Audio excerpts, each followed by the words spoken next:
लड़की लोग पर कबो भरोसा मत करिया, हमार दिल टूटल बा, हम जानत नहीं। यही चलते काहे कि जब फोन करबा तो कहे कि मामा जी के पास व्यस्त थी, बुआ जी का बात यही है। हां इसलिए ना जब फोन करबा तो कहे कि हम वहां व्यस्त बनी, वहां व्यस्त बनी। हम कहता नहीं कि कब मामा गावे तकब जीजा गावे, अरे तू तो सगरी रंग दले बाड़ू और के, अरे एक कहीं बाड़ू तक काहे आई गारह को रखले बाड़ू,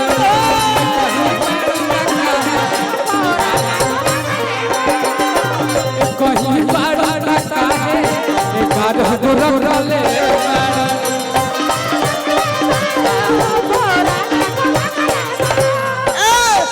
जीजा जीजा को के जियावत नहीं के औरी बुआवा पिया हो, जीजा जीजा को के जियावत नहीं के औरी बुआवा। लेकिन भैया एगो हमारे में भी से आज ना कलेगा नहीं, चले जाओ मगध के बारे तो मगही जरूरी बनो। और पिया खलसिया बुझे न बतिया जो है खाए ताजा,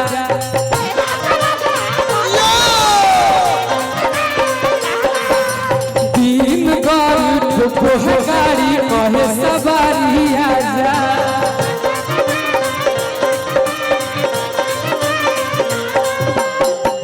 दिन भर ठोको है गाड़ी कहे सवारी आजा, और बाद घरे आके तजीबे करेला।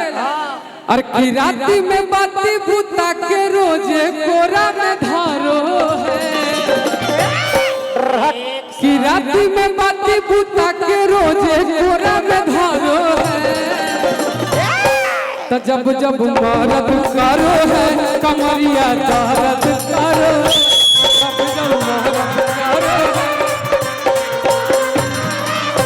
जब जब मरद करो है कमरिया दर्द करो।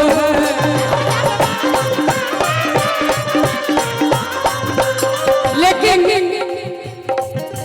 माही मनीषा जी आप बहुत अच्छा डांस करते हैं, आप दोनों हम खुद फैन हैं, लेकिन मगही के डांस थोड़ा अलग होला।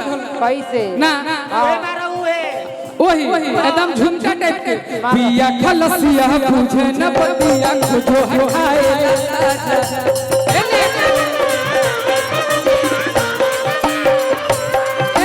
पिया खलसिया बुझे न बतिया जो है खाए।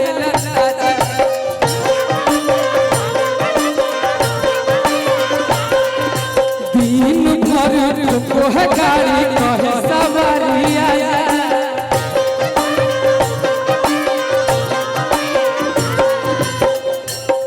और कितना राती में बाती बुता के, और कितना रोज कोरा में धारो है। लेकिन बोलो भैया अब एगो बात बतावा, तो दोनों माही मनीषा बाड़ू एक के साथ डांस करेलू, एक के साथ घर में रहेलू, एक के गाड़ी से चलेलू, कहीं एक के आदमी से बियाह ना नु करबो। आई लव यू सीरियस अगर एक के आदमी से बियाह करबो, सुना एक के आदमी से अगर बियाह करबो तो हमरे से कर लियो, हमार राशि में दुगो बियाह लिखल चाहे हमारा मौसा से कर लियो कुंवर बाबा। अच्छा मौसा कुंवर बड़े और मौसेरा भाई जे बगल में बाबू पैसो दे बला, पैसो देबे ले हमार मौसा तारा के समौसा खियई ह।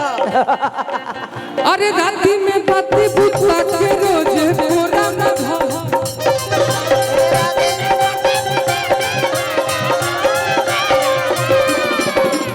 तो जब जब मरद करो कमरिया दर्द करो,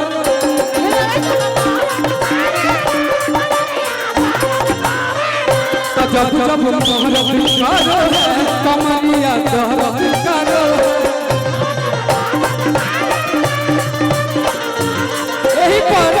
यही पर हमारे को भैया गाना बोले गान गुंजन सिंह ए भी को भैया हां औ का तो भैया बजावो तड़ ना एक बार ईसु अरे हियो मगहिया मैंने जगहिया गान देबो ठंडा के,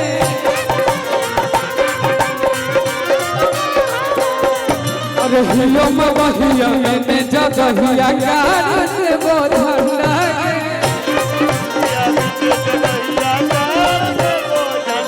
एखनी शुरू जब आईली तो कहता है कि गमछी लेके काहे डांस करते हैं आप भोजपुरी वाले लोग, इसलिए करते हैं ना देखने में तुमको भले गवार लगते हैं।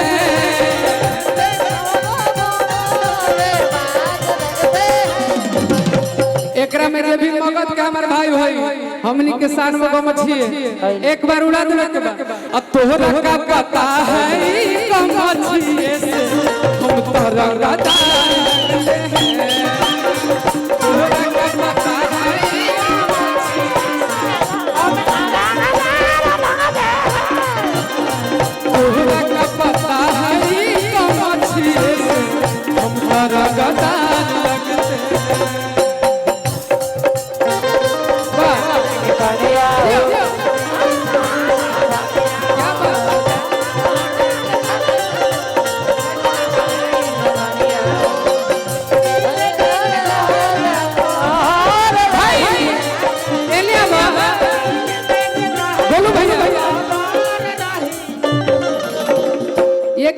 आप कहेंगे तो ज्यादा अच्छा लगेगा।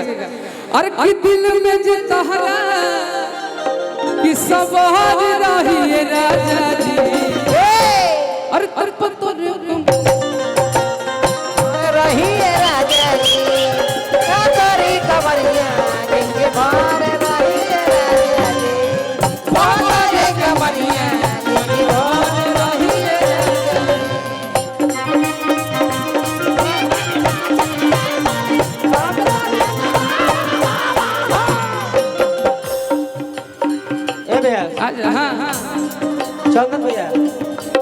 चंदन भैया ओही भैया पातर बनी तब और कितना पातर पातर पियावा के पतर कमरिया मजा आवेला पातर पातर पियावा के पतर कमरिया मजा आवेला और पातर पातर पियावा के पतर कमरिया मजा आवेला मजा आवेला आहा मजा आवेला अरे कितना जब धारे कबरी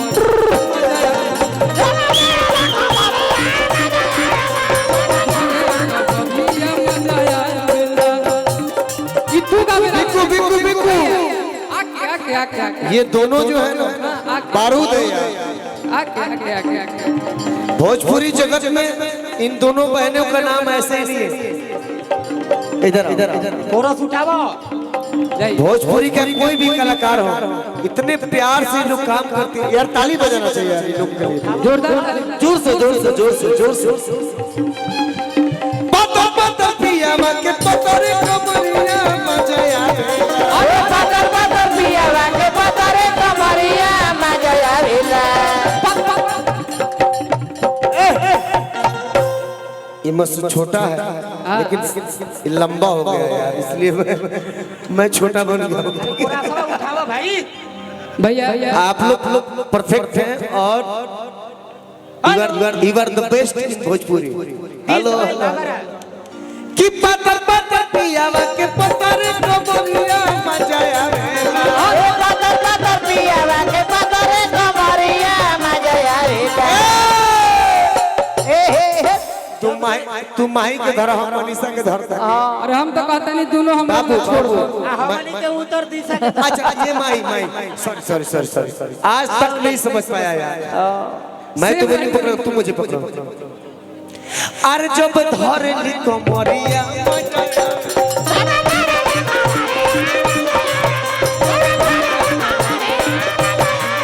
कतना दिन से एगो लड़की के कतना दिन से लड़की ने रही फेरा में हो रही फेरा में हो सोचते रही आई लव यू का सोचते रही आई लव यू का तले तो सरले भागो तल तू सरले भागो कतना दिन से तू लड़की के रही फेरा में हम लागो रही फेरा में हम लागो